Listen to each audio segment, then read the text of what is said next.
The moment my parents announced their weekend trip, I feigned indifference with a nod. Yet, as the front door clicked shut and their car vanished down the road, and profound quiet enveloped the house, I lingered for a bit, allowing the silence to permeate my surroundings. No chatter, no movement, just my solitary presence.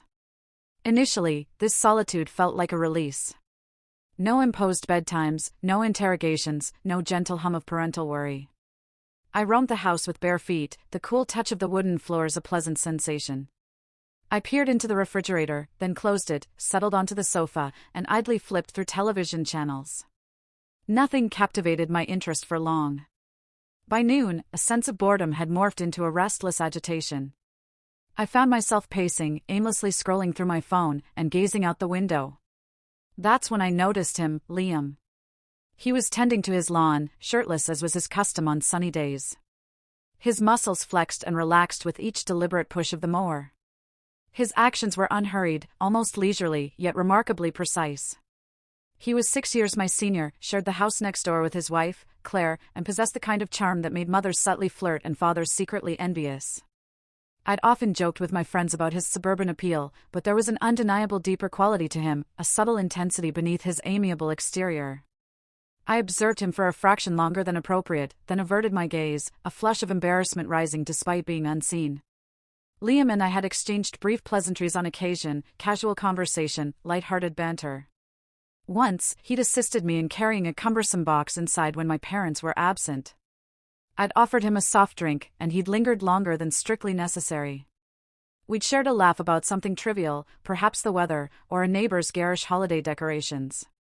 But I distinctly recalled the way his gaze had held mine. How my heart rate had quickened. Now, observing him again, I found myself wondering if he ever revisited that moment with the same intensity one did. I sank back onto the couch, legs tucked beneath me, phone in hand.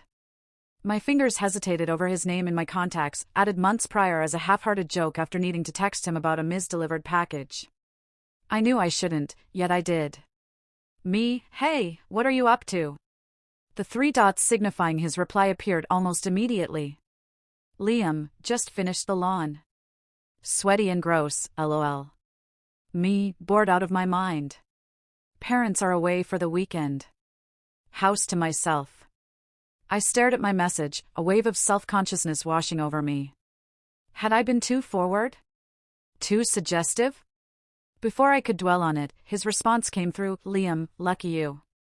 Claire's in Denver for a work conference. Feels strange being alone, doesn't it? Me, so strange. Want to come over and keep me company? Just hang out. A significant pause followed. I nod on my lip, eyes fixed on the screen. Then, Liam, sure.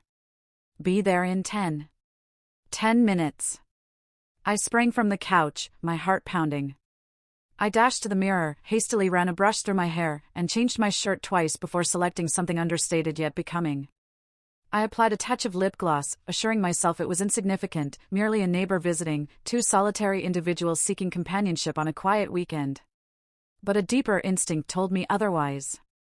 As the minutes ticked by, I could feel my pulse accelerating. My skin tingled with an electric anticipation, a premonition of something my conscious mind hadn't dared to articulate. The doorbell chimed, and I froze for a beat, my hand on the doorknob, attempting to regulate my breathing. When I opened it, he was there, Liam. A subtle smile played on his lips. His damp hair was still endearingly disheveled from a recent shower. His eyes briefly swept over me, a quick but deliberate appraisal. Hey, he greeted casually. Hope I'm not intruding. I stepped back, motioning him inside. You're not, I replied, my voice surprisingly steady. I invited you. The door closed behind him with a soft click. The atmosphere in the house shifted instantly. It felt more vibrant, warmer, charged with an unspoken energy. Though neither of us voiced it, the air between us crackled with an unacknowledged tension, something unplanned yet perhaps mutually desired. Liam entered as if it were a routine occurrence, though we both understood this was a novel experience. He glanced around the living room, hands tucked into his pockets, his gaze briefly surveying the area before settling on me. Quiet place when they're not around, he observed, his tone nonchalant. But his eyes conveyed a different message, something cautious, inquisitive. Too quiet, I responded, drawing my feet beneath me on the couch as I reached for the television remote. I was beginning to mumble to myself. He let out a soft chuckle and settled into the armchair opposite me.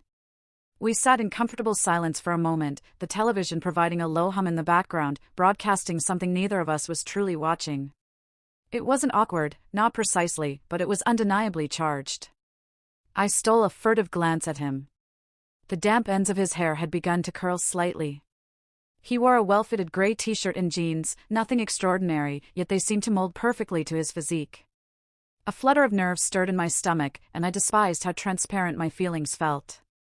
So, he began, leaning forward, resting his forearms on his knees. What do college girls typically do for amusement when their parents are out of town? I offered a smile. Definitely not this. Usually, tequila is involved. Perhaps a questionable decision or two. He nodded, a grin spreading across his face. So, I'm your questionable decision for the evening? He intended it as a jest, I believe. But he didn't laugh. Nor did I. The room fell silent once more, but this time, the silence was not empty, it was laden with unspoken meaning. I rose, stretching with exaggerated slowness. Would you like something to drink? We have wine. Maybe some beer somewhere. Wine sounds good, he replied. I poured us each a glass and handed him his. Our fingers brushed for a moment longer than was strictly necessary. His hand was warm, steady.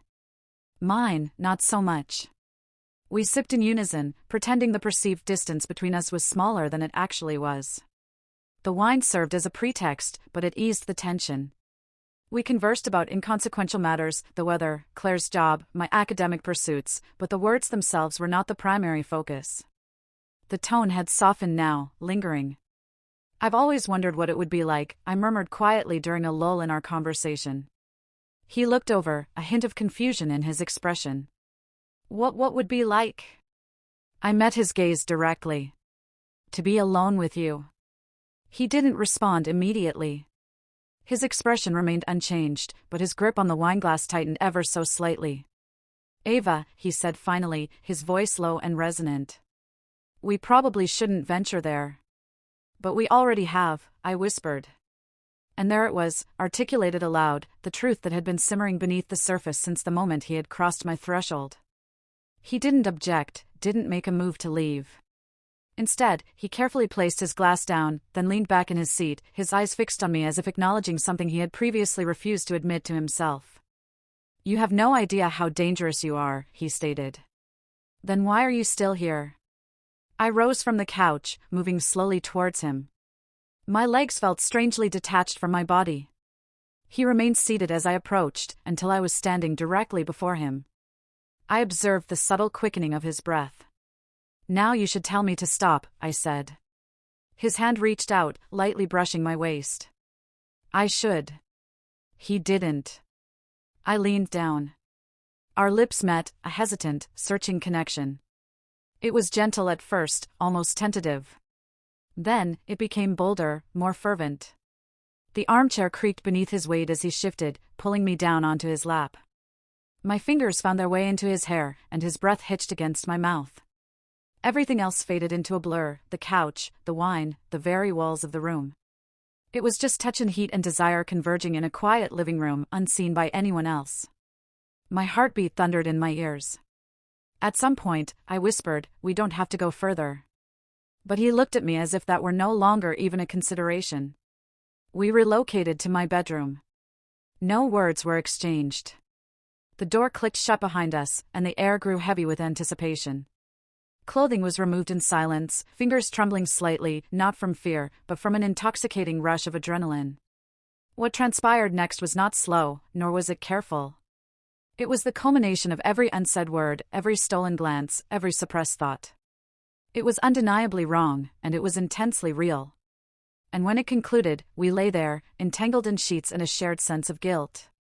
Liam's voice finally broke the stillness. We can't let this happen again. I turned my head to look at him. But you're not sorry, I stated. He offered no reply. I awoke to sunlight streaming through the blinds, casting sharp, linear shadows across the floor.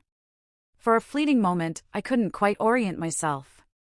The room was familiar, yet it felt altered, too quiet, too still. Then, I turned my head and saw the empty space beside me. Liam was gone.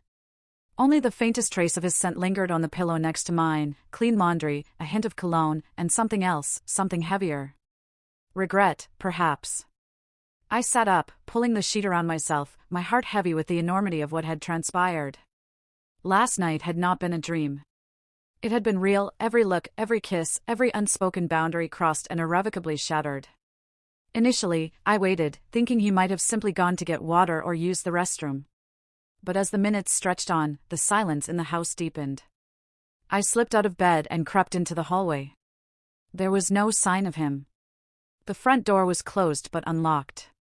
He had left without a word. Back in my room, I noticed his t-shirt draped over a chair. I picked it up instinctively, clutching it to my chest as if it held the answers to the questions swirling in my mind. Was it a mistake? Was I merely a momentary distraction from his loneliness? Or worse, had he intended to dismiss this encounter the moment it ended? I picked up my phone and stared at the screen.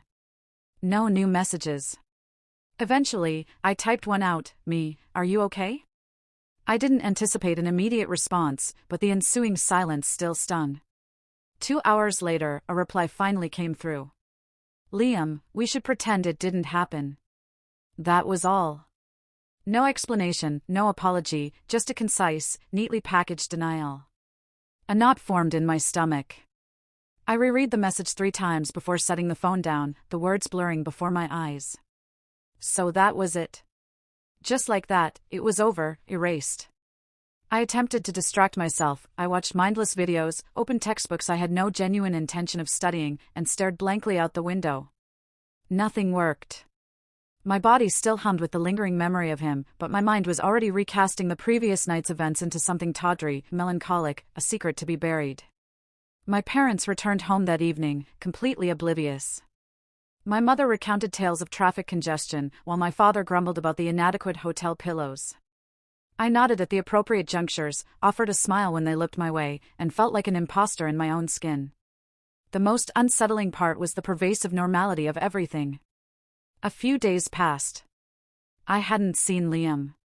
The curtains in their bedroom remained drawn, the porch light stayed unlit. I told myself to forget it, that it held no significance. But then, on a sun-drenched afternoon, I saw them, Liam and Claire. She was unloading groceries from their car, chatting animatedly, laughing at something he'd said. He was smiling, effortlessly lifting a bag in each hand as if nothing had changed. Our eyes met for a fleeting second, and in that instant, I saw the falsehood concealed behind his smile. He looked away first. Later that evening, there was a knock at the door. I opened it and froze. Claire stood there, bright and cheerful, holding a bottle of white wine and a small container of pastries. Her blonde hair was impeccably styled.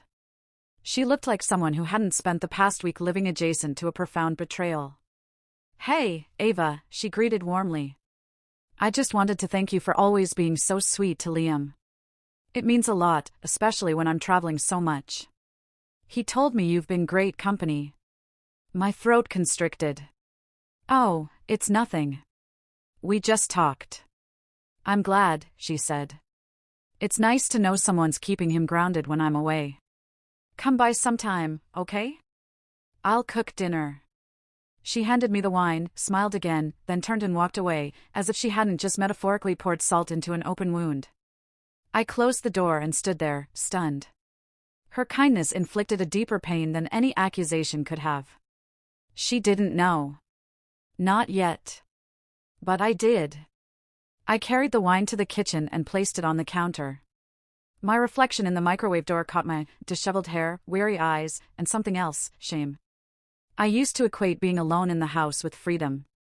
Now I understood that it truly meant confronting oneself without distractions, without noise to silence one's thoughts.